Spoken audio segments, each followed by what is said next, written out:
ナモタッサーバガワットアラハトサンマサムタッサナモタッサーバガワットアラハトサンマサムタッサ. 세상의 존귀하신 님, 거룩하신 님, 올바로 원만히 깨달으신 님, 부처님께 예경하나이다.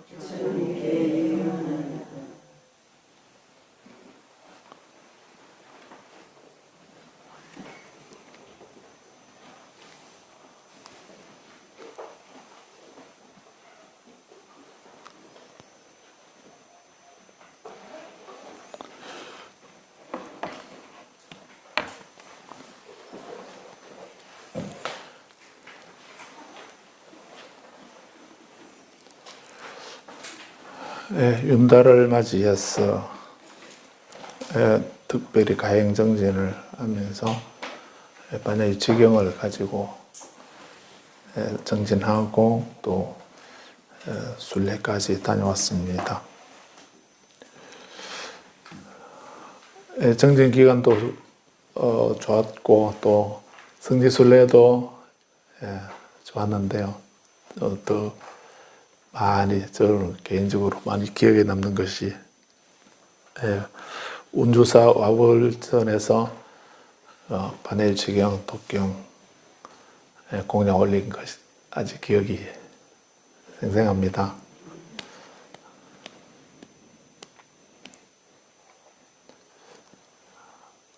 와불 조성되고 난 뒤에 반야의지경 독경은 아마 처음이었지 싶습니다.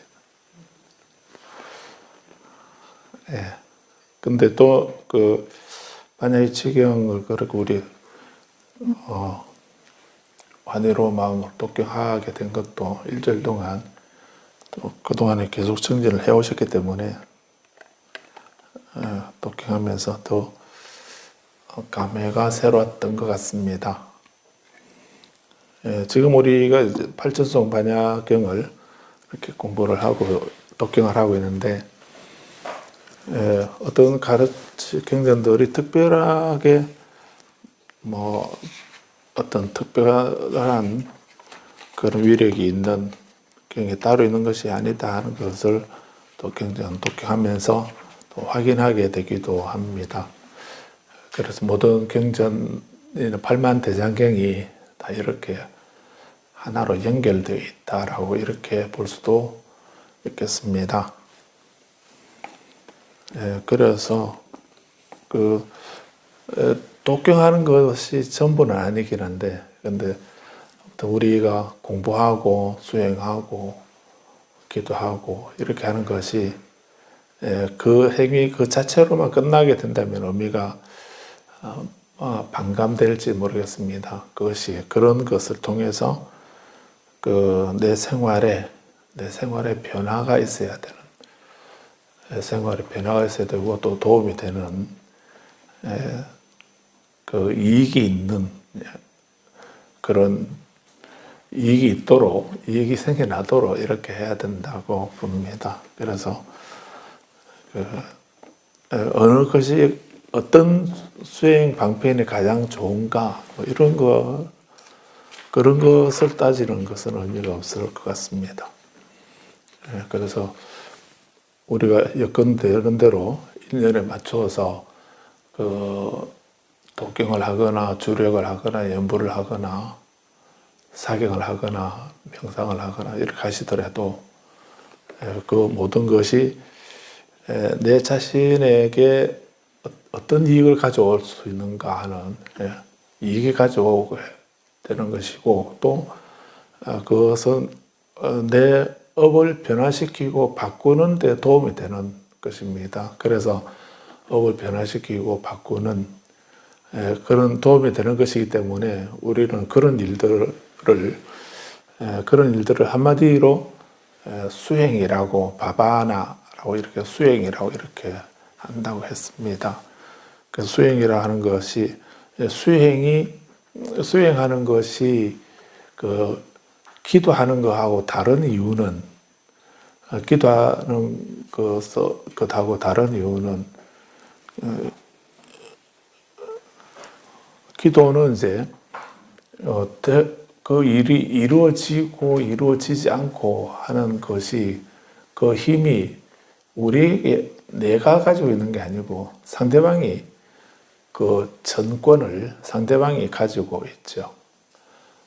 그래서 상대방이 그 이루어줄 수도 있고 안 이루어줄 수도 있고 하는 이런 것을 상대방이 가지고 있기 때문에 그래서 그 힘을 가지고 있는 그분이 내가 원하는 것을 좀 들어주십시오라고 이렇게 부탁을 하는 이런 것이 기도죠.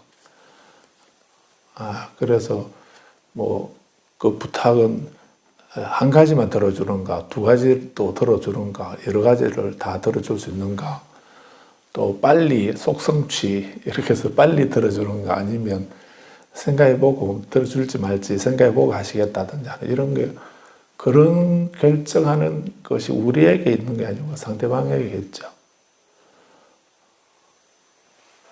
근데 수행은 이제 그 성취가 부처님이나 다른 분에게 그 성취의 권능이 있는 것이 아니고 우리에게 있는 겁니다. 내게 있는 것이거든요. 그래서 이 변화시킨다라고 이렇게 하는 것입니다. 이미 한편으로 보면은 우리에게 모든 것이 다 갖추어져 있다라고 하는 이미 다 갖춰져 있다라고 이렇게 보는 그런 측면도 있습니다. 그렇게 할 때 모든 것이 다 갖춰져 있다라고 하는 이런 의미로 말할 때 물론 그보다 더 심오한 의미가 있기도 하지만은 그것을 이제 다른 말로 말하면은 대원만이다 이렇게도 얘기를 합니다. 대원만 크게 원만하게 구족해져 있다, 갖춰져 있다라고 이렇게 말하는 거죠. 이미 다 갖춰져 있는데 우리가 그 한 생각이 미혹해서 잘못 집착하고 분별하고 하는 그 어리석은 분별 때문에 또는 그 강한 미혹이나 집착 때문에 왜곡된 거죠. 그래서 그 갖춰져 있는 것이 균형이 깨져버리는, 흐트러져 버린 그런 상태이다라고 이렇게 보죠. 그렇다면 우리가 수행을 하는 것은 그런 조화를 이루지 못하고 있고 균형을 가지고 있지 못한 것을 균형을 맞춰가는 그 완전체로 바꿔가는 그런 입장으로 본다면 이제 변화시키고 바꿔간다, 갖춰간다라고 하는 이런 그런 의미도 됩니다. 그래서 좀 어렵게 저번에 얘기를 하면서 인분 가설인가 그 원인에서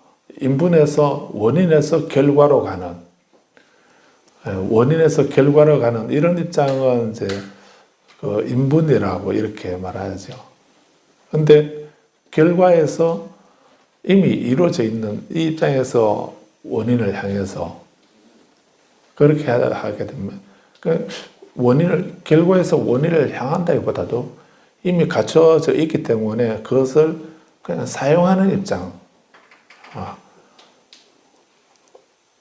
그런 것을 이제 과분이라고 이렇게 한다고도 했습니다. 인분가설인가, 과분가설인가. 이렇게 부처님 말씀을 그렇게 두 가지로 나눌 수도 있다고 했습니다. 보통은 우리는 이제, 근데 크게 보게 되면 이미 갖춰져 있는데 우리가 갖춰져 있는데도 우리가 몰라서 모르고 있는, 또 몰라서 이미 있는데도 몰라서 사용하지 못하고 있는 뭐 그런 입장도 말할 수 있죠. 그래서 이런 것을 그 법화계에는 그 의중보주, 그 옷기 속에 매달아둔 보배 구슬, 그 얘기를 하고 있습니다. 그것도 같은 얘기라고 볼 수 있습니다. 비밀도 두 가지 비밀이 있다라고 했습니다. 열의 비밀이 있고,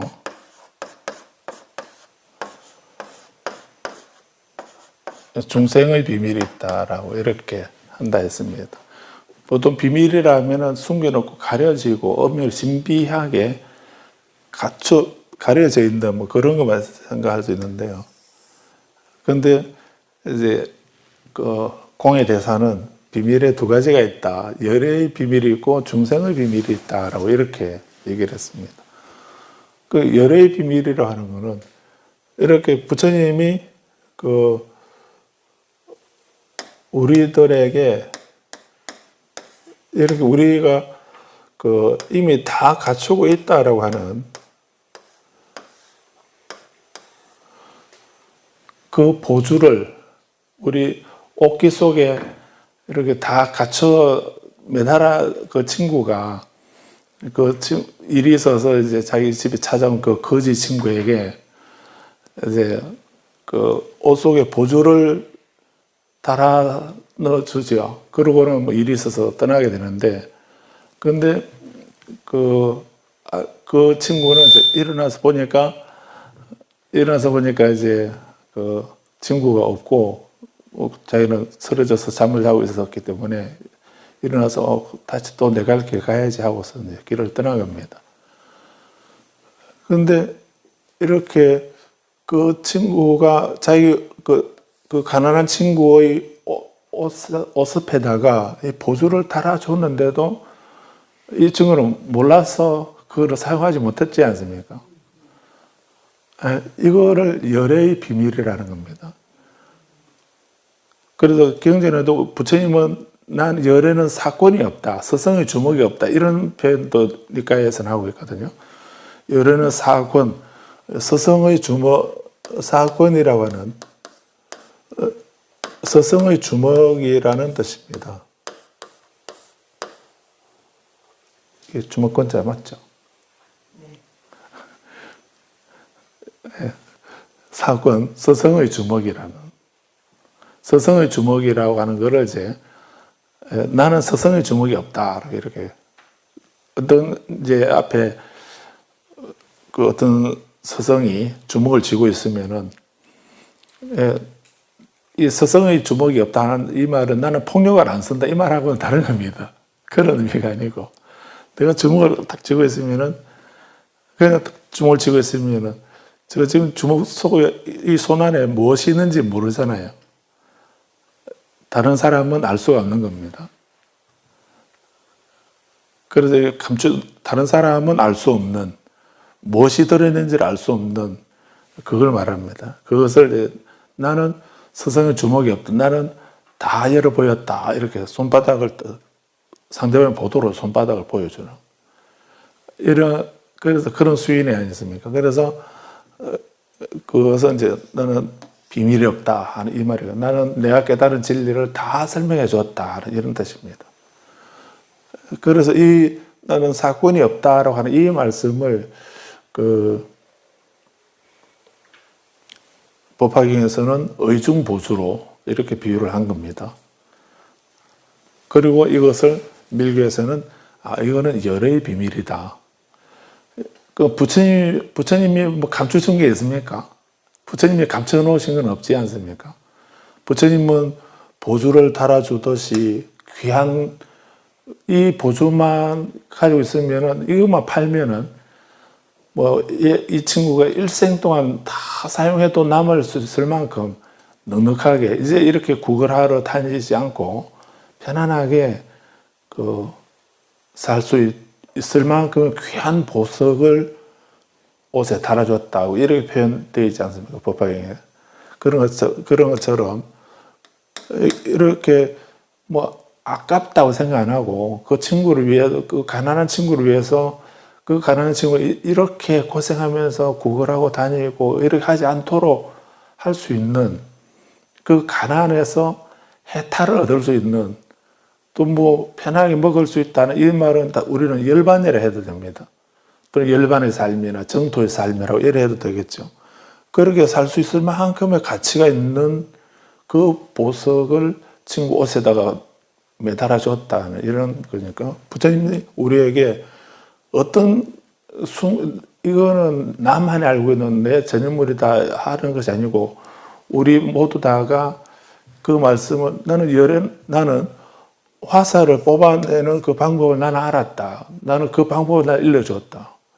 그래서 모두 다 열심히 정진해서 그 우리에게 박혀있는 이 화살을 뽑아내라 라고.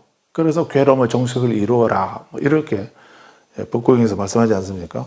그런 것처럼 부처님은 나는 그 화살을 뽑아내는 방법을 선택적으로 좀 신심 있는 사람에게는 주고 신심 없는 사람에게는 안 주고 또 신심이 없으면 줬다 뺏어버리고 그런 거하고는 다르죠. 부처님은 그런 건 아니었습니다. 그래서 부처님이 아시는 그 방법 우리에게 모두 다 남김없이 다 보여주셨다는 이런 의미가 사건이 없다 하는 이런 표현이거든요. 그래서 이거는 부처님이 숨겨뒀다는 말이 아니고 부처님은 다 공개했는데 우리가 그거를 몰라서 부처님의 뜻을 우리가 알지 못하는 이런 것을 열의 비밀이라 이래 하는 겁니다.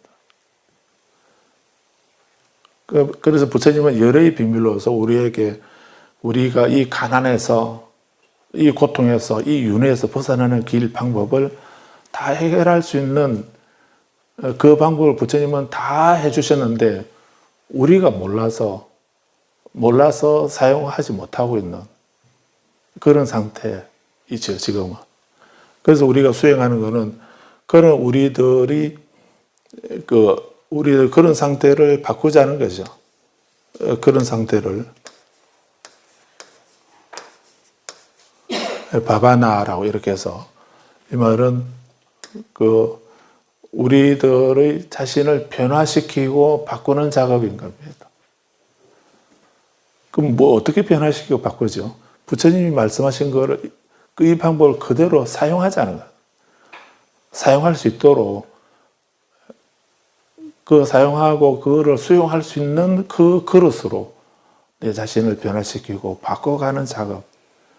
그게 나에게는 없으니까 좀 베풀어 주십시오 이 말이 아니고 이미 우리에게 갖춰져 있기 때문에 그걸 사용할 수 있는 능력 그릇으로만 만들어가는 그걸 만들어서 그거를 쓸 수 쓰도록 하는 사용할 수 있는 그런 어떤 자격 그런 그릇이 되도록 해가는 변화시켜가는 그런 것이 수행이다. 불교에서 말하는 수행은 요청하고 빌고 바라는 것이 아니다는 기도하는 것이 아니고 우리는 수행이라는 말이 그런 의미입니다.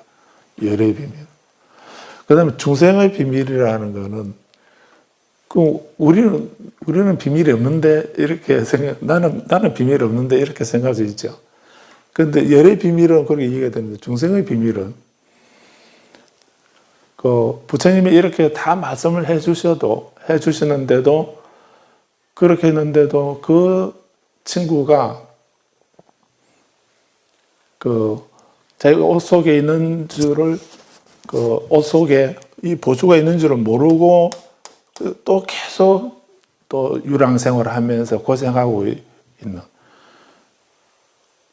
그런 상태는 그거는 비록 생활은 그래 하고 있지만 자기 옷 속에는 뭐가 있나요? 보수가 있지 않습니까? 보수가 있는데 지금 현재는 모르고 있죠. 모르고 있으면 모르고서 이 보수를 놔두고 계속 가난한 거지 생활을 하고 있는 그런 거는 이 중생의 차이가 부처님의 이 보수를 가지고 있으면서도 그걸 모르고 살아가고 있는 활용하지 못하는 그 상태는 그거는 중생의 비밀이라고.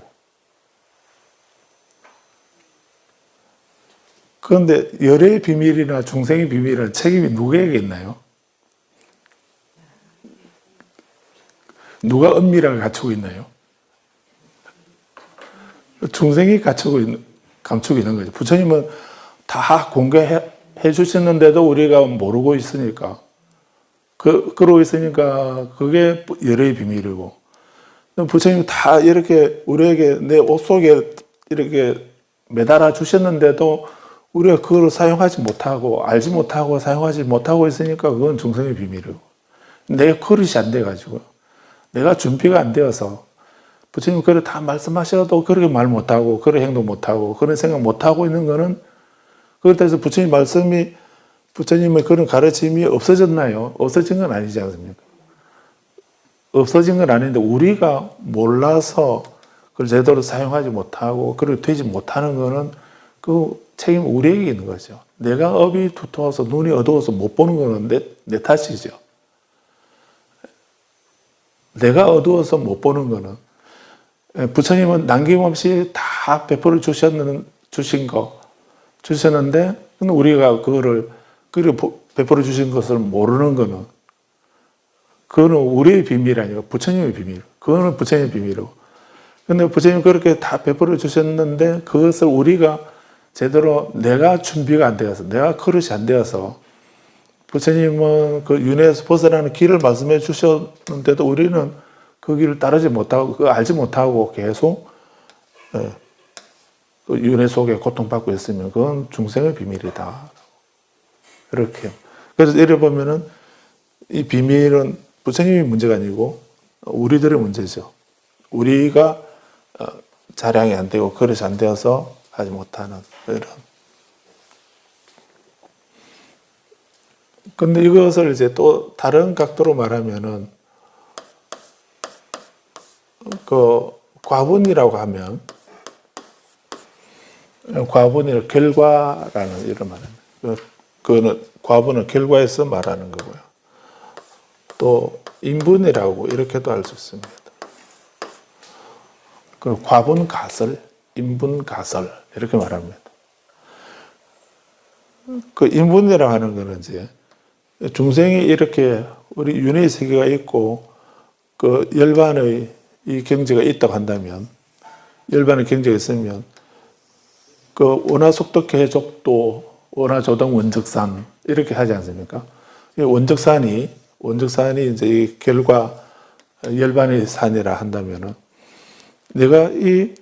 제가 속히 개족도 그 사막, 개정의 사막을 말하지요.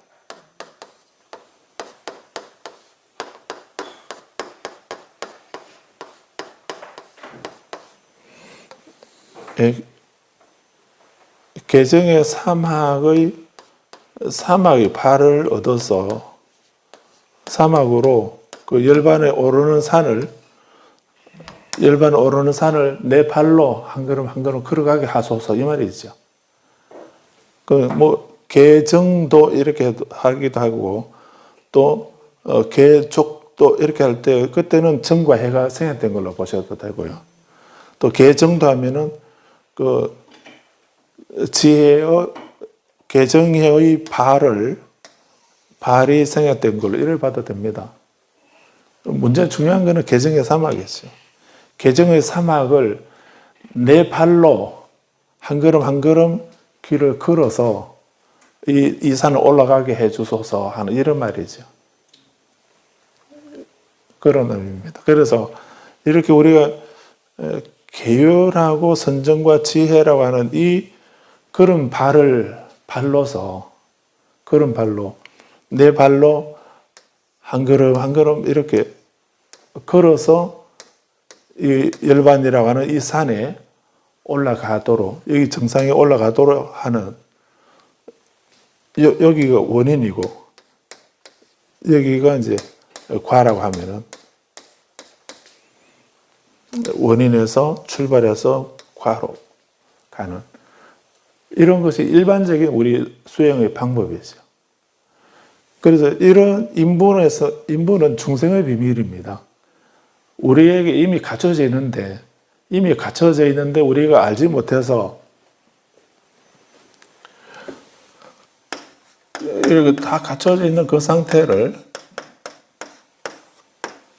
족첸이라고 이렇게 할 수 있습니다. TV 말로는 족첸, 또는 까귀파에서는 까라마파전자님에 가면은 마하무드라, 대수인 마하무드라 이렇게도 합니다.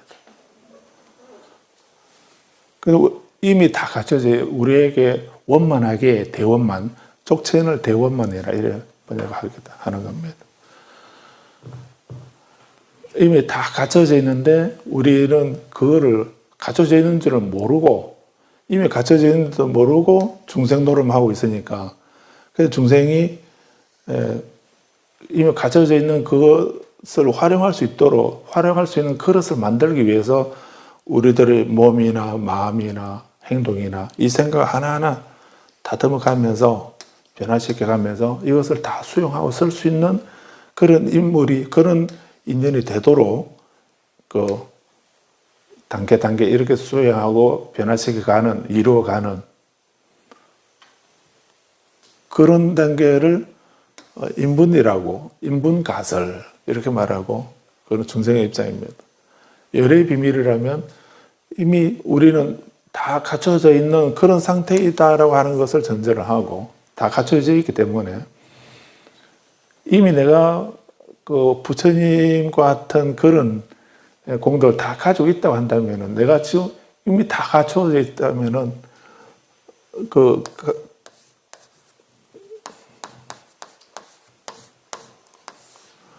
무사도인이라는 이런 말 하죠.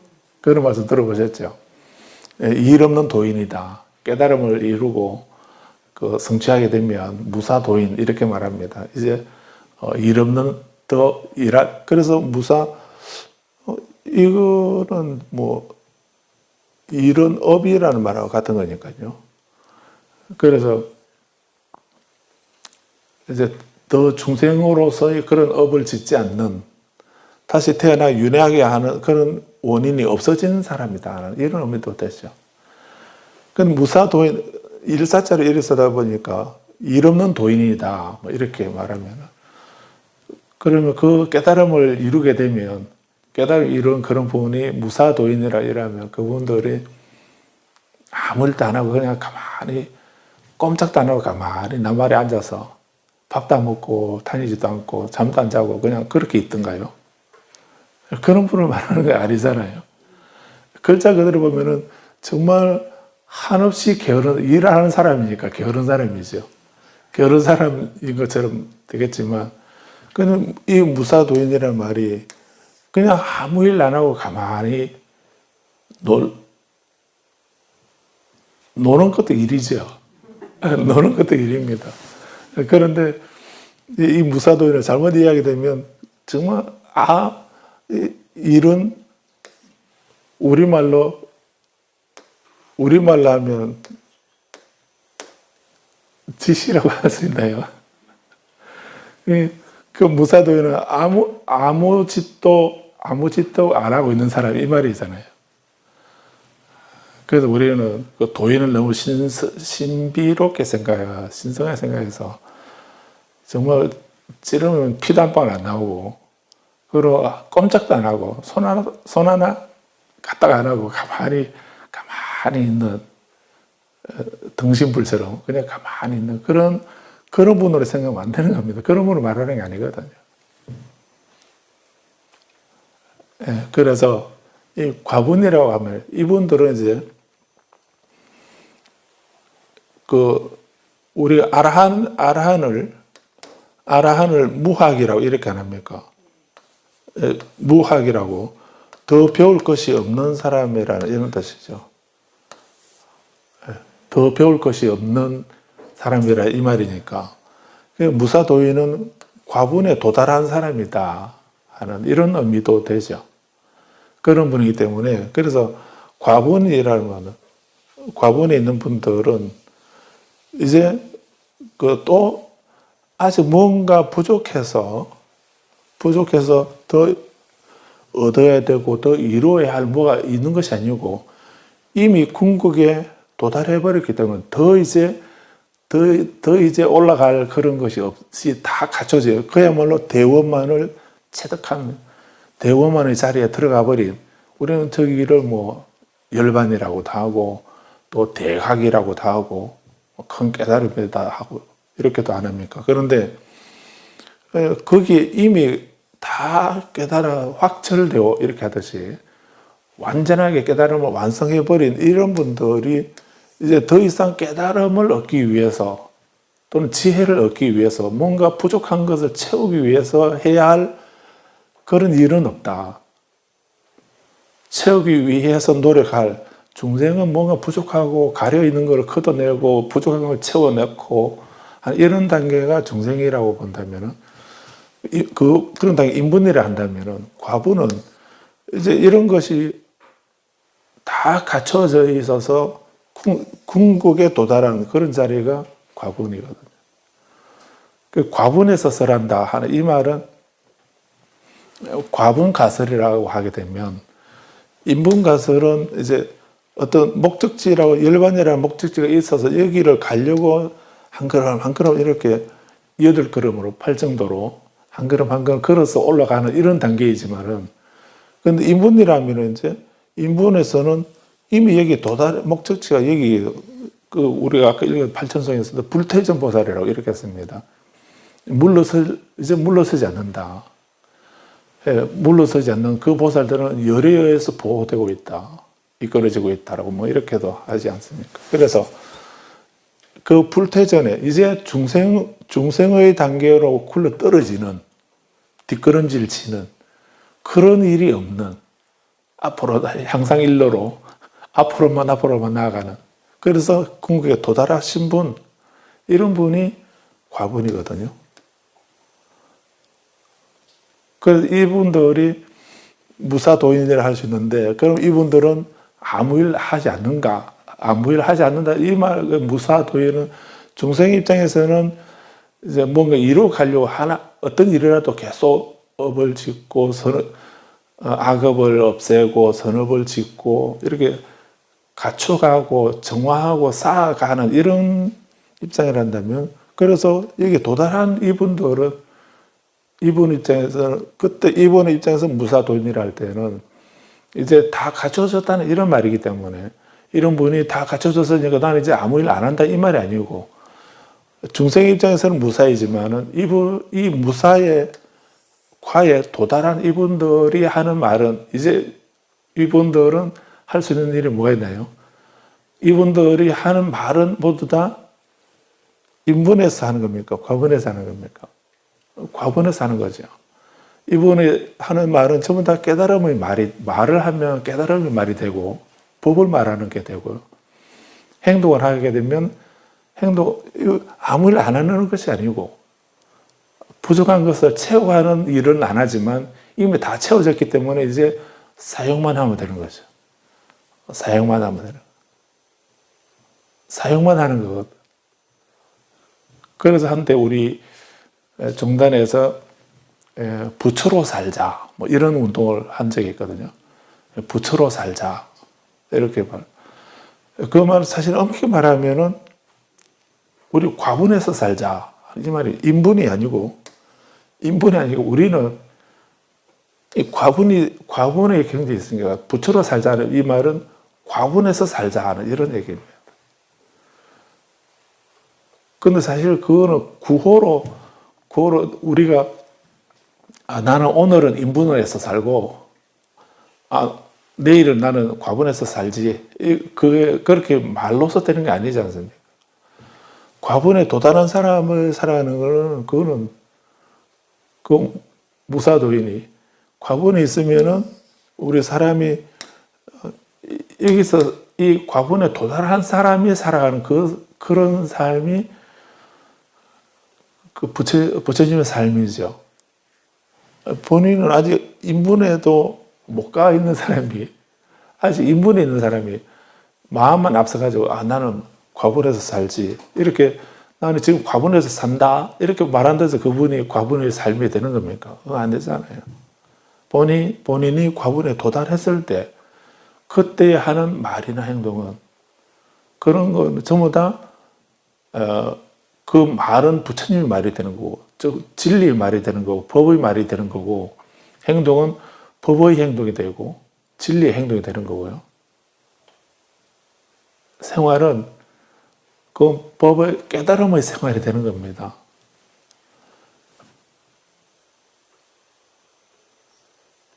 그래서 우리 팔천성에도 나오기 다짐 금강경에서 똑같이 식시가 되면은 수행자들은 자기 지발 입사회 대승 꼭 사회성은 아니라도 주변에 있는 동네에 가서 차례대로 걸식을 하면서 생활하는 것이 수행자의 생활, 기본 생활이거든요. 배가 밥 먹을 때가 되면은 밥을 먹는 거, 그게 우리들의 존재의 가장 기본적인 그런 생활 아닙니까? 그렇게 걸식을 하고, 그 밥 먹기가 끝나게 되면 또 뭔 일을 합니까? 그러면 또 설거지를 하고, 그리고 발을 씻고, 또 자리를 펴고, 수행자는 자리를 펴고 앉아서 또 앞을 향해서 주의를 집중시키면서 앉아서 명상을 하더라. 이게 수행자의 하루 일과 내용 아닙니까? 근데 그 수행자에 두 분이 있는 거죠. 수보리하고 부처님하고. 수보리는 중생의 비밀 속에 있었던 거고요. 부처님은 열애이시니까 열의 비밀 아닙니까?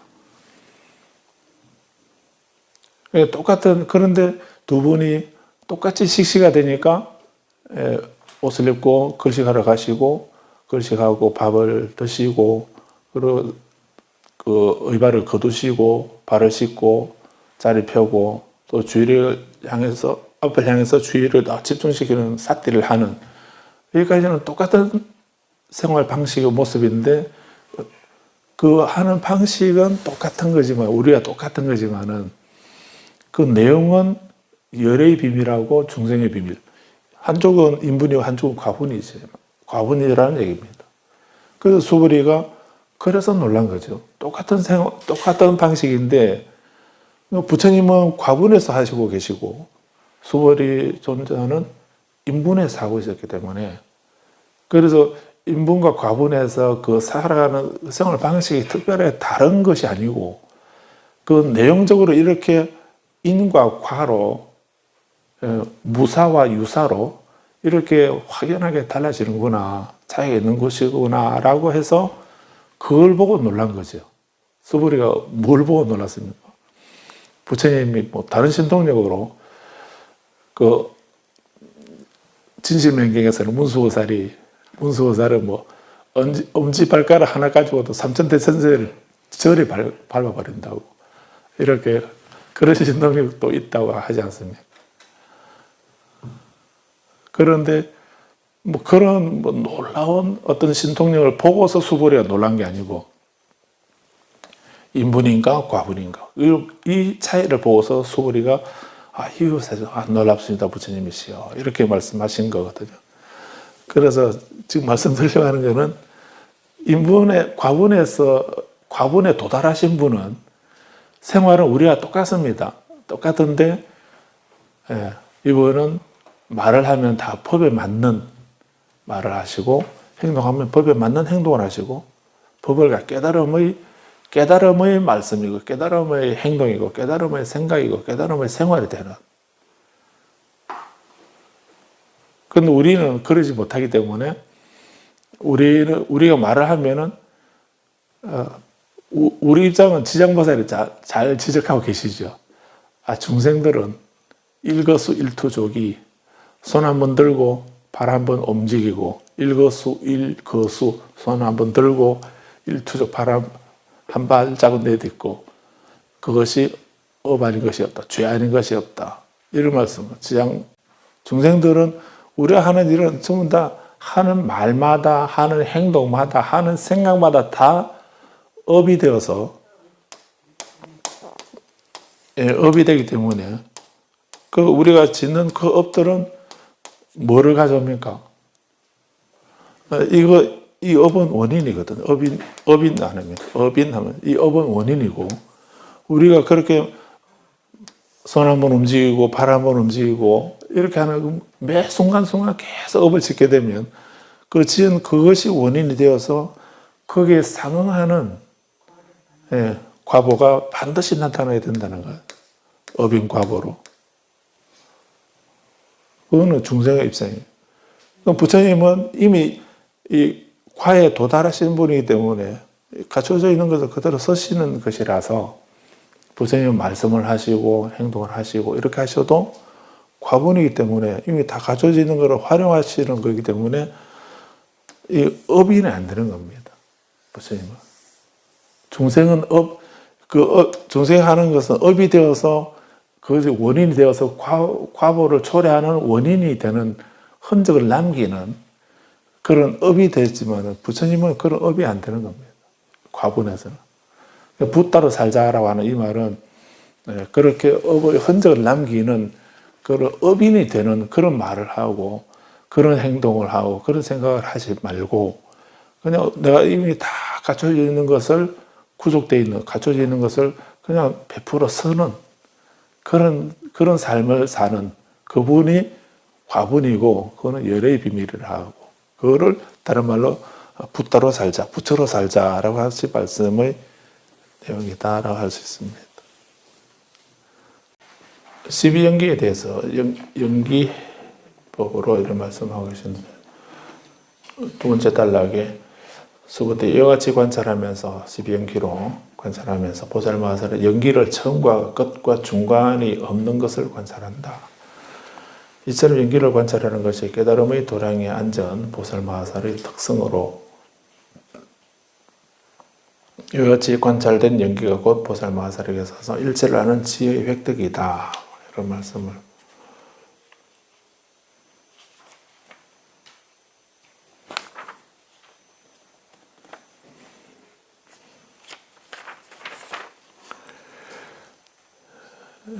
그리고 그 다음 페이지에 맨 위에 수고때 어떤 보살마하살이 있어 그들이 무상정각에서 퇴전하지 않았거나 퇴전하지 않고 있거나 퇴전하지 않을 것이라면 그들은 모두 이 바냐바라밀로 인해 퇴전하지 않았던 것이며 퇴전하지 않고 있으며 퇴전하지 않게 되리라.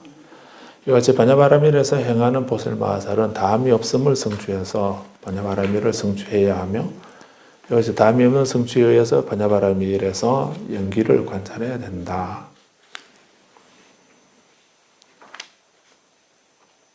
그 다음 페이지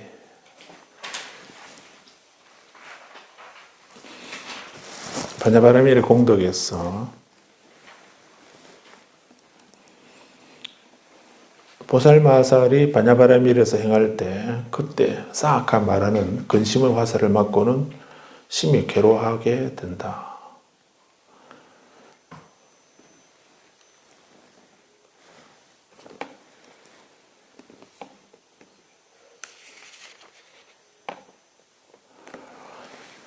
그래서 그 다음 페이지에 세 번째 줄에 보살마하살이 바냐바라밀의 삶으로 머물 때에 삼천대천세계에 있는 저 모든 사악한 마라가 근심의 화살을 맞고는 심히 괴로워한다.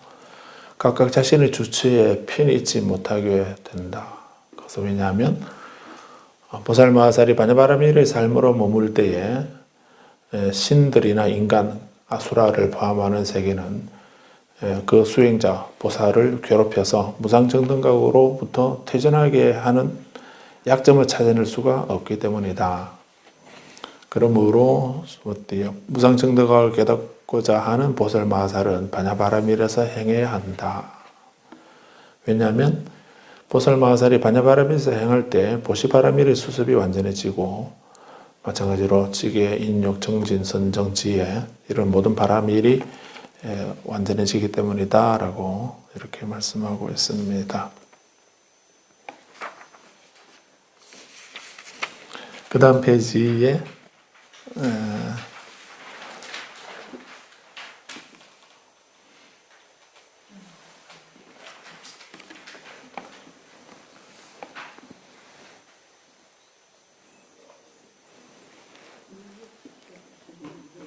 중간에 수보때 인식의 집착을 품고 있는 보살마하살이 겐지스 강의 모래수만큼 많은 급 동안 보시를 행한다고 하자. 하지만 이 인식의 집착을 품고 있는 보살마하살도 다음과 같은 사람이 더욱더 많은 복덕을 얻으리니 이 바냐바라밀을 하루만이라도 손가락을 튕기는 탄지를 하죠.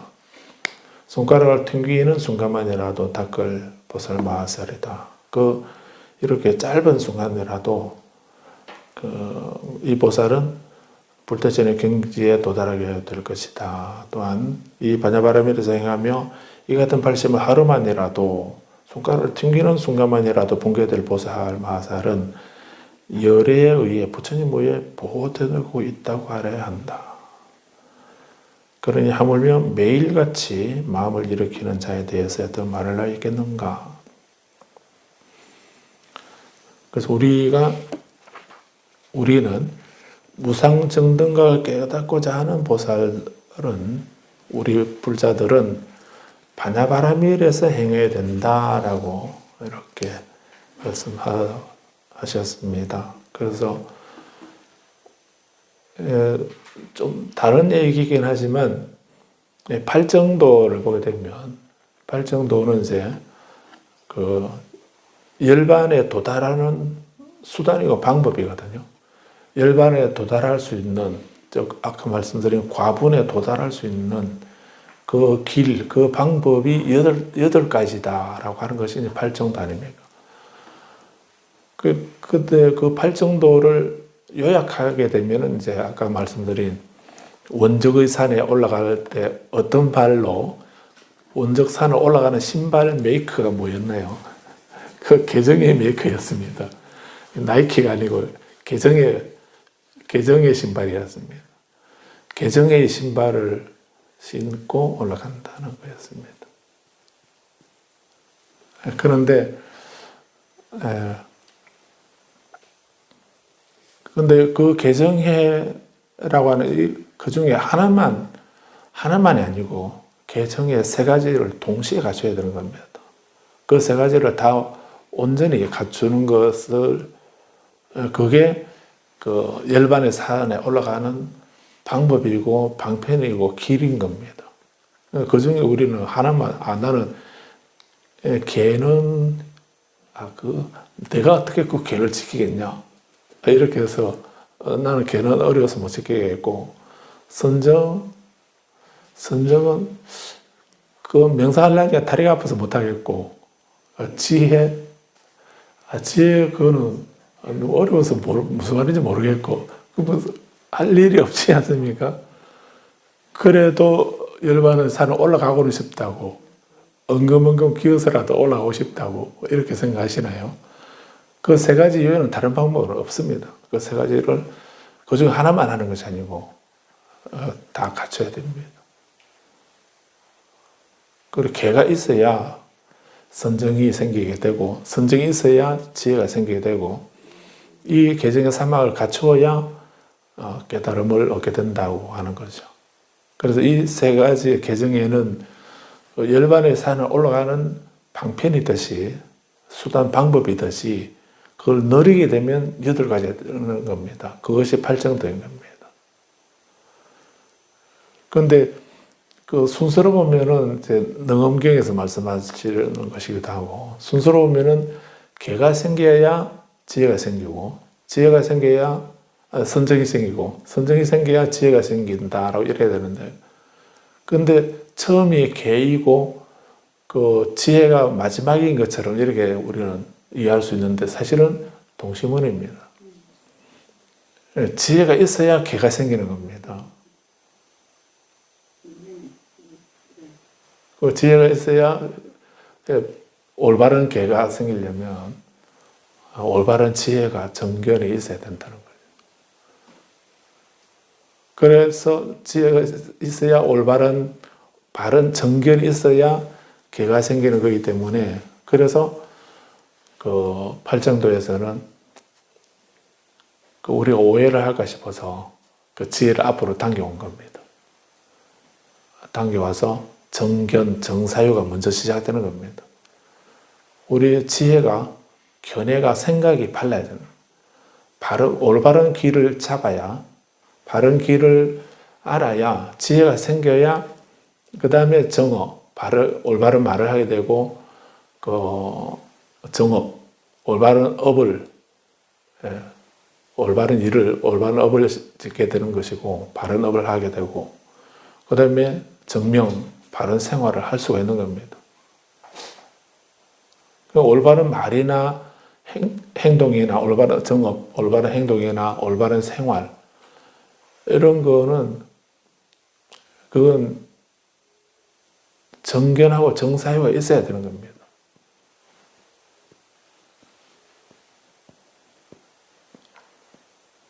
저 그래도 말씀드렸는데 보령 가다 보면요, 저기 영도 흥에 지나서 가다 보면은 그 길 옆에 큰 바위에다가 바르게 살자 이렇게 써놨어요. 저는 그거 볼 때마다 되게 아무튼 그런 생각이 드는 게 바르게 살자.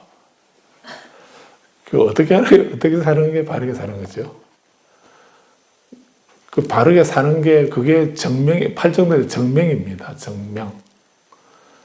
바르게 생활하는 거, 바르게 사는 거, 정명, 목숨명자 써서 삼마 아지비오 이렇게 하면 정명이죠. 예. 바른 생활을 하자는 거. 정명을 하자고 이렇게 하는 것. 바르게 살자. 구호는 참 좋은데. 예, 근데 우리가 이제 올바른 가치관이나 국가관이나 역사관이나 세계관이나 이런 것을 가지고 있는 것을 전제로 그런 걸 가지고 바르게 살 수가 있는 겁니다. 어떻게 하면 바르게 사는 거죠? 그냥 자세 똑바르게 이렇게 하면 다 바르게 사는 것이 되는 겁니까? 그건 아니지 않습니까? 그래서 팔정도에서 그 정견과 정사유를 강조하는 이유가 거기에 있는 겁니다. 그래서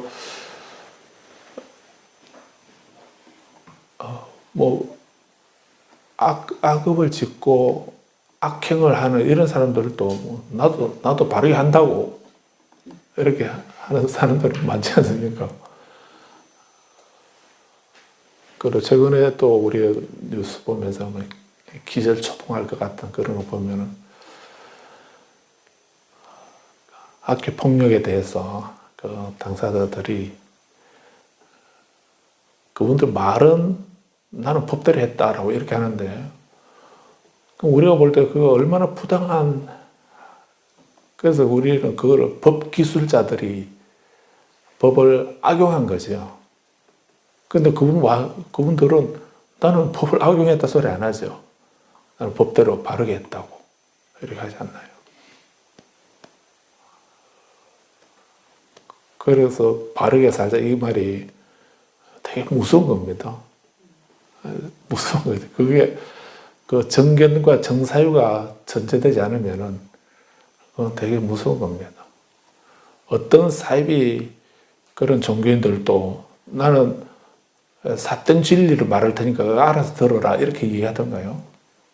그렇게 안 하지 않습니까? 다 자기는 정법을 말한다고 다른 말을 말한다고 이렇게 하지 않던가요? 정법을 나는 말한다. 예. 그래서 그게 바른 것이 되도록, 바른 말이 되고, 바른 행동이 되고, 바른 생활이 되도록 하려면은 그게 지혜가 전제되어야 되는 겁니다. 그래야만 이제 바른 말을 하고, 바른 행동하고, 바른 생활을 하게 되고, 그렇게 해야 올바른 책임이, 올바른 노력이 가능하고, 올바른 그 정진한다는 말이 그냥 애쓴다는 그 말을 아니지 않습니까? 그냥 애쓰는 거, 가끔 자식 애쓰고 있구만, 우리 이렇게 말할 때도 있죠. 그러면 그 정진한다 이 말이 되나요? 근데 그것도 단지 우리는 그 정진한 거 철야 정진하고 용맹 정진 이것만 정진으로 생각하는데 그것도 정진이기도 한데요. 그 팔정도에서 정진은 부처님이 말씀하시는 경전에서 말씀하는 정진은 네 가지 힘을 말하는 겁니다. 이미 생겨난 악은 빨리 없애려고 노력을 하고 아직 생겨나지 않은 악은 계속 일어나지 않도록 생겨나지 않도록 잘 다스리고 눌려서 생겨나지 않도록 하고 이미 생겨난 내에게 조금이라도 선업이 있으면 그게 더 늘어나도록 그냥 방치해 주면 안 자라지 않습니까? 더 크게 늘어나도록 노력하는 거. 아직 내 마음속에 보리심이, 선심이 안 생겼으면 생겨나도록 얼마만큼 생겨나야 됩니까? 한 모래알 만큼이라도, 뭐 들그만큼이라도, 한 물방울만큼이라도 선업이 생겨나도록 그렇게 애를 쓰는 거. 그게 정진이라 했습니다. 그렇게 오늘은 한 물방울만큼 선업이 생기는데, 선심이 생기는데, 계속 노력해서 내일은 한 큰 만큼으로 누리게 되고, 모레는 뭐 한 대에 가득 차도록 이렇게 누려가는. 그게 정진이고, 그게 용맹정진인 겁니다. 그냥 밤 꼴딱 세우는 거, 그게 정진이 아니고, 그것만을 정진이라고 생각하면 안 되죠. 그래서 여기서 부처님이 보살은, 즉 불자들은 반야바라밀에서 행해야 된다. 이 말씀을. 그래서 중요한 이유는 이 전제로, 그래서 반야바라밀 지혜에서, 지혜가 정견, 정사유가 전제가 돼야 된다. 그 상태에서 이제 우리가 반야바라밀에서 행하면서, 그러면서 우리가 바르게 말을 하고 반야바라밀 바탕이 된 상태에서 계를 지키는 것이 지게바라밀이었고요. 또 정진하고, 인욕하고 정진하고, 선정을 닦고, 지혜를 닦고, 이렇게 나아가서 불태전에 이르는 그런 불자, 그런 삶이 되어야 된다라고 이렇게 하시는 겁니다.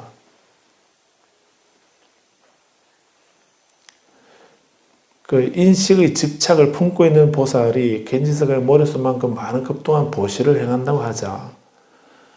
그 앞부분에서 나왔죠. 8천사 앞부분에서 이런 비슷한 말씀 하셨습니다.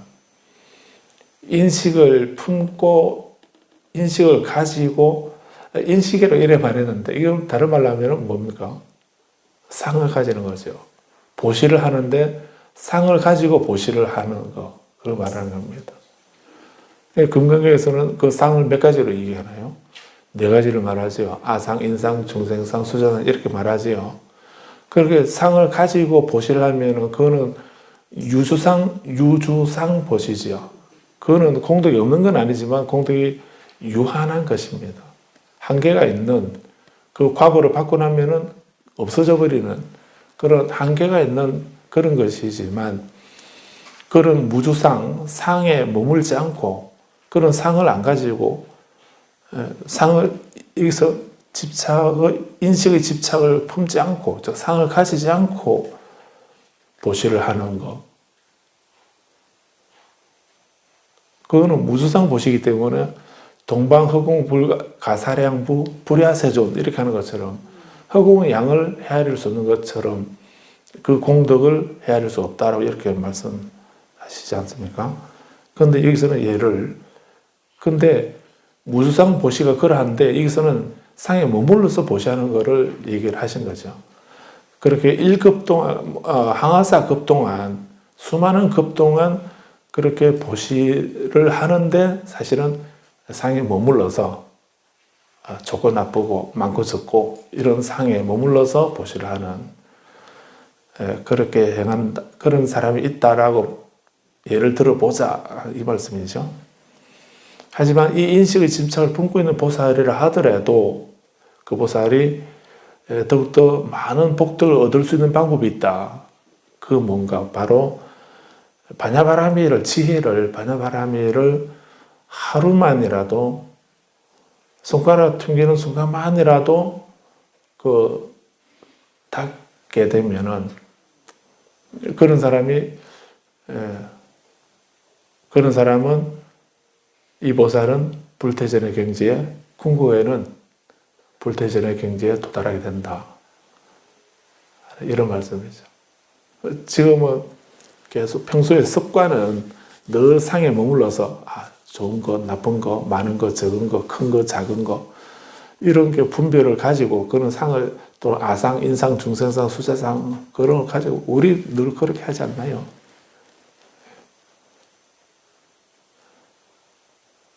그렇지만 늘 그러다가도 손가락 튕기는, 이게 손가락 튕기는 겁니다. 이거 말고 이렇게.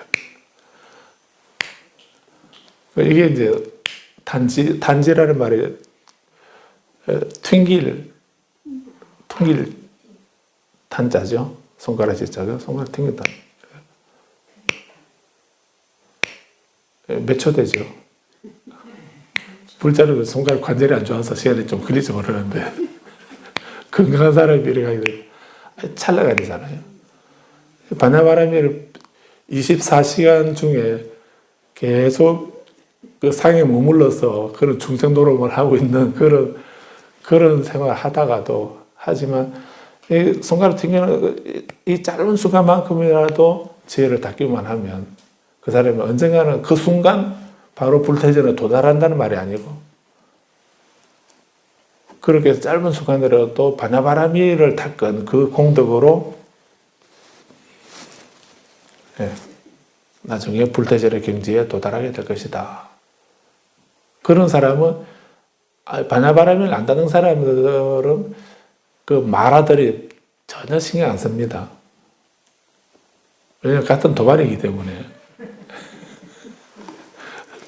전혀 신경 안 쓰는데, 근데 찰나간이라도 이렇게 그 바나바라미를 닦는 그 사람은 마라들이 두려워한다는 겁니다. 두려워하고 겁낸다는 거예요. 누가요? 어떤 마라들이? 삼천대천세계에 있는 모든 악마들이, 사악한 마라가 근심의 화살을 맞고 심히 괴로워한다.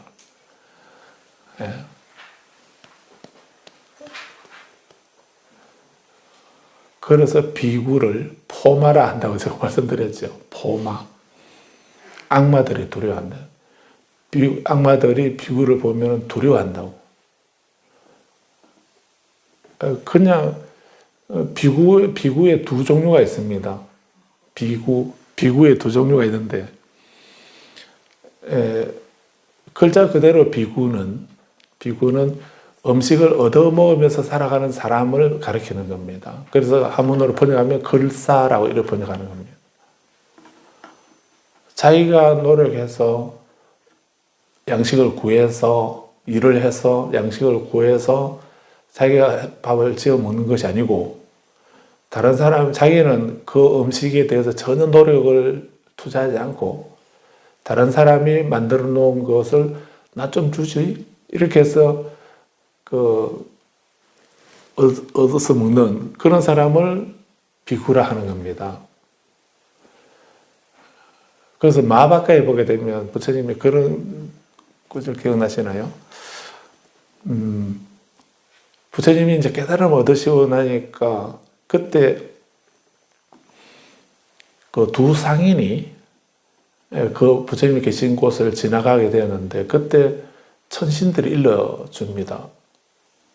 상인들이요, 여기 바로 가까이에 부처님이 계신다. 부처님이 계시니까 부처님에게 공양을 드려라. 그러면은 공양 올리게 되면 너희들은 큰 공덕을 얻게 될 것이다. 이렇게 그런 얘기를 듣는 겁니다.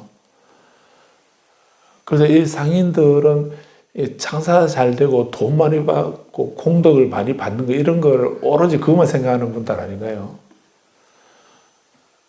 그걸 오죽했으면 3,000배 절하고 화두 받으려고 이렇게 한 게 장사 잘 된다는 그 공덕이 있다는 얘기 듣고서 그런 3,000배 절하고 이제 화두 받으러 갔을 분이 있다고 하지 않나요? 그 사람은 나무랄 거 아니에요. 그 상인들의 본성 아닙니까?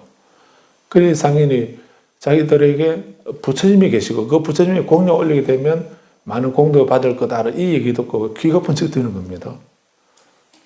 그래서 찾아보니까 부처님 나무 아래 앉아 계시는데 보니까 그 아우라가 다른 겁니다. 역시 부처님이시구나. 그래서 부처님에게 공양을 드리게 되면 자기들이 공덕을 많이 받는다고, 이렇게 그 천신 일러주는 그 말을 듣고 자기들이 정성껏 공양물을 준비해서 부처님에게 드리죠. 근데 그 마하바카에 보면 아주 놀라운 표현이 있습니다. 부처님이 이제 법락을 누리고 계시는데 상인이 와서 공양 드리겠습니다 이렇게 말하냐, 공양 받아야 되잖아요. 근데 그 마하바카야는 모든 열애는 공양으로 손으로 받지 않는다. 맨손에 손에다가 음식을 공양으로 받지 않는다는. 열애는 손으로 음식을 받지 않는데 나 어떻게 하지? 이렇게 생각. 나는 지금 공양을 준다 하니까 받아야 되겠는데, 그런데 열애의 울산말로 하면 열애 부처님 체면에 내가 손으로 음식을 받아서 되겠나? 손에 음식 받아서 이렇게 먹어서 되겠나? 이 생각이지. 저 사람이 공양 올리려 하는, 처음으로 이제 공양을 올리려고 그러는데, 부처님 되시기 전에는 누구였나요? 부처님 되시기 전에는 그냥 얻어서 먹는 비구였거든요. 일반 비구였던 겁니다. 근데 이제 부처님이 되시고 나니까 부처님이 지혜의 눈으로 보시니까 다른 많은 부처님들도 손으로 음식을 받지는 않으셨다는 이런 걸 부처님이 아셨다는 겁니다. 그래서 손으로 음식을 받을 수 없는데 어떻게 하지? 그릇이 없어서 어떻게 할까? 이렇게 생각하셨다는 거죠. 그러니까 부처님이 생각하시는 것을 이게 다 공개가 돼 있는 모양입니다. 바로 사천왕이 부처님 생각을 읽어버리는 겁니다. 부처님 생각 우리가 어떻게 알지? 이렇게 좀 저는 그런 생각이 드는데, 사천왕 천신들은 부처님 생각하시면 그대로 바로 읽어버립니다. 아마 인터넷에 바로 공개되어서 그렇던 모양입니다. 사천왕이 얼른 부처님 생각을 읽고는 자기들 바루를 하나씩 들고 와가지고 부처님에게 드렸다는 겁니다. 이 바루에 공양문을 받으십시오. 이렇게. 부처님 무사도인이신데, 그 사천왕 중에 누가 먼저 빨리 왔는가, 오는 순서대로 받으신다든지, 아니면 재질이 뭐지? 그 재질에 따라서 좀 이렇게 받으신다. 이렇게 하면 또 분별이 생기지 않습니까? 누구는 받고 누구는 안 받고, 이렇게 하면 한 사람만 받으면 다른 사천왕은 또 다른 생각을 할 수 있지 않겠나요? 그래서 부처님이 그 4개 바로 다 받으시는, 욕심이 많으셔가 아니고요. 다 받으셔가지고 포개에서 꾹 눌려서 하나로 만들으셨다고. 그리고 그 바로에 공양을 받으셨다. 받으시고 난 뒤에 그분들에게 3가지 법문을 해주시게 되고, 그 법문을 듣고 두 사람이 최초로 그 부처님에게 귀한, 부처님과 가르침에 삼보가 없었으니까요. 불보하고 법보에만 귀하면서 제자, 신자가 된 선인 두 상인이었다고 이렇게 합니다. 그래서 비구에 2가지가 있다는 걸 기억하십시오. 첫째는 일반 비구들, 인도의 일반 비구들은 그냥 글사입니다. 음식을 얻어먹는 사람을 비구라고 했던 겁니다. 부처님 제자의 비구들은 글사로 하면 안 되는 거죠. 부처님 제자 비구들은 글사가 아니고 포마인 겁니다.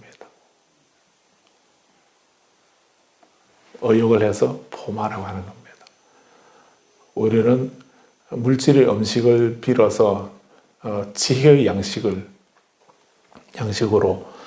물질의 음식으로 육신을 기르고 우리가 배고픔을 면할 수 있도록 그러라고 지혜를 빌어서 우리 내 마음을 기르는 그런 우리는 글식을 한다라고 이렇게 말씀하죠.